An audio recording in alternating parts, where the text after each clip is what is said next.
नमस्कार मित्रांनो, लहानपणी आपण सर्वांनीच हा खेळ खेळला असेल की आईचं पत्र हरवलं ते मला सापडलं. तर पत्र तर आता हरवली आहेतच, पण त्याच्यासोबत काही दिवसानंतर हा खेळ सुद्धा हरवेल, कारण बातमीच तशी सुन्न करणारी आहे. भारतीय डाक विभागानं ह्या येत्या 1 सप्टेंबरला या भारतीय डाक विभागाची जी सुविधा होती, पत्र व्यवहाराची सुविधा, अगदी चण्या फुटाण्याच्या अमाऊंटमध्ये आपण भारतभरात पूर्ण देशभरात आपण पत्र व्यवहार करू शकत होतो, आपले संदेश पाठवू शकत होतो. ती सुविधा त्यांनी या 1 सप्टेंबरला बंद केलेली आहे. बंद केली म्हणण्यापेक्षा ती विलीन केलेली आहे, स्पीड पोस्टमध्ये विलीन केलेली आहे.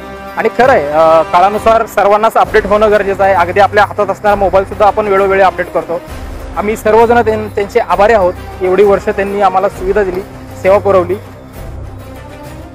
आणि या गणेशोत्सवामध्ये सर्वात आवडलेली एक गोष्ट म्हणजे याच सेवेला आणि याच पोस्टमनच्या कार्याला सलाम म्हणून एका गणेशोत्सव मंडळाने पोस्टमनचा वेश परिधान करून ढोल वादनाचं काम केलेलं आहे.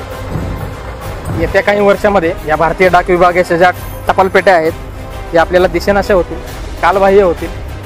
त्या या कार्याला आणि पोस्टमनच्या सुविधेला त्या सर्वांकडून शेवटचा सलाम.